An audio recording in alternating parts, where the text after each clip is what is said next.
소포클레스가 지은 오이디푸스 왕 희곡은 테바이의 궁전 앞에서 사람들이 역병 문제를 해결해 달라고 탄원하면서 시작합니다. 그런데 이미 이때에는 우리가 일반적으로 아는 오이디푸스 왕의 예언이 실현된 뒤였습니다. 즉, 자신의 아버지를 죽이고 자신의 어머니와 결혼한다는 그 예언이 실현된 뒤 테바이의 왕이 되어 있었던 때입니다. 물론 오이디푸스는 자신이 무슨 일을 저질렀는지 여전히 모르고 있는 상태입니다. 오이디푸스가 걸어온 과정을 먼저 설명하면 다음과 같습니다.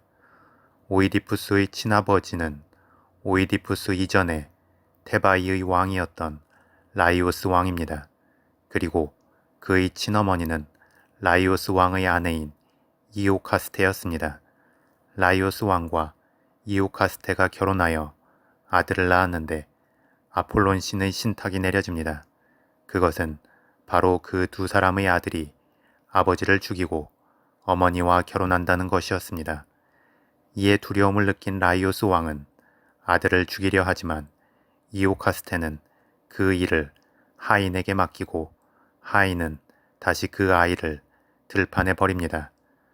스스로 죄를 저지르지 않고 신의 뜻에 맡기겠다는 것이었습니다. 그 뒤에 오이디푸스는 한 목동에게 발견이 되어 키워지다가 다시 또 다른 목동에게 넘어간 뒤 결국은 코린토스의 폴리버스 왕의 양자가 됩니다. 코린토스의 폴리버스 왕과 메로페 왕비는 자식이 없었기 때문에 오이디푸스를 친자식처럼 키웁니다. 오이디푸스도 그곳에서 자신이 양자라는 사실을 알지 못한 채 건강하고 훌륭하게 자랍니다. 그런데 코린토스에도 신탁이 내려옵니다. 그것은 바로 오이디푸스가 자신의 아버지를 죽이고 어머니와 결혼한다는 것이었습니다. 이에 오이디푸스는 그 예언이 실현되는 것을 원치 않았기 때문에 코린토스를 떠나기로 결심합니다. 그렇게 코린토스를 떠나서 길을 가던 중 라이오스 왕과 마주치게 됩니다. 물론 오이디푸스나 라이오스 왕이나 서로가 부자지간이라는 것은 전혀 알지 못했습니다. 두 사람은 누가 길을 먼저 지나가야 하는지에 대해서 다툼이 벌어졌고 결국 라이오스 왕이 먼저 오이디푸스를 공격하자 오이디푸스도 참지 못하고 라이오스 왕을 공격한 후 죽이게 됩니다. 두 사람이 부자지간이었기 때문에 성급하고 욱하는 성향이 비슷했던 것 같습니다. 그 뒤에 오이디푸스는 본인이 신탁의 첫 번째 예언인 자신의 아버지를 죽인다는 것을 실현했다는 사실도 모른 채 또 다른 길을 떠납니다. 그 와중에 스핑크스라는 괴물을 만나고 우리가 많이 아는 아침에는 4다리, 점심에는 2다리, 저녁에는 3다리가 되는 것은 무엇인가 라는 수수께끼를 풀고 결국 스핑크스를 처치합니다.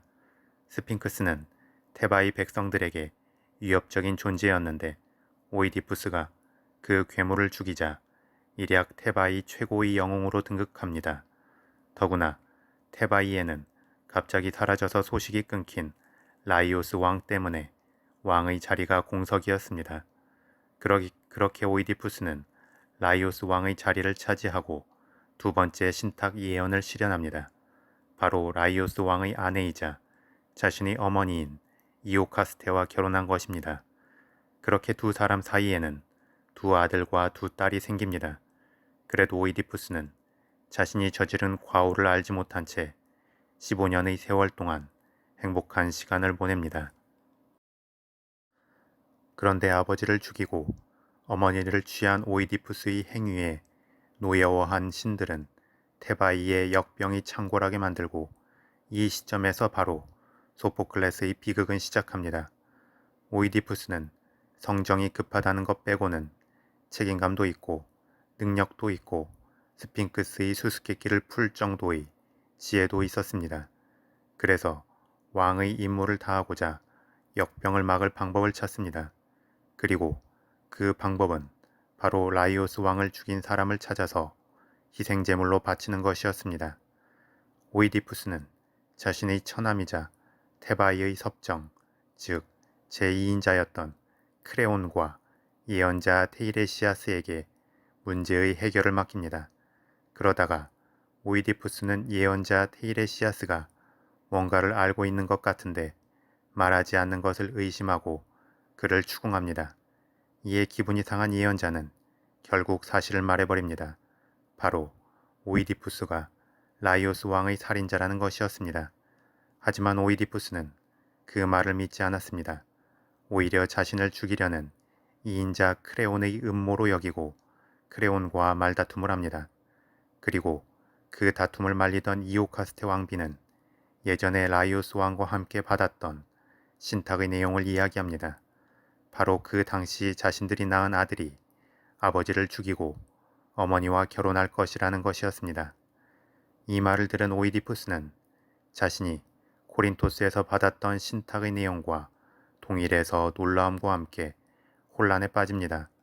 그래도 여전히 자신이 모든 문제의 핵심적 인물이라는 사실을 믿지 못하고 인정하려고도 하지 않습니다. 그 무렵 코린토스에서는 자신의 양아버지인 폴리버스의 부고가 코린토스의 사자를 통해 전해집니다. 오이디푸스는 폴리버스가 자신의 친아버지라고 여기고 있었기 때문에 그가 죽었다는 소식을 듣고 신탁의 예언이 이루어지지 않았음을 느끼며 안도합니다. 그런데 그 사자가 전해준 다른 사실이 있었습니다. 그것은 바로 오이디푸스가 폴리버스의 친아들이 아니라는 이야기였습니다. 이 이야기를 함께 들었던 이오카스테는 모든 퍼즐이 맞춰진 것을 깨닫고 충격을 받습니다. 그리고 결국 목을 메고 자살을 합니다. 그 뒤를 쫓아 들어간 오이디푸스는 만감이 교차하는 상태로 자신이 선물한 이오카스테의 브로치를 가지고 자신의 두 눈을 찔러서 멀게 합니다. 결국 오이디푸스 왕이 테바이 역병의 원흉이었던 것입니다. 그렇게 자신에게 스스로 벌을 내린 오이디푸스는 크레온에게 왕위를 물려주고 방랑의 길을 떠나면서 극은 마무리됩니다.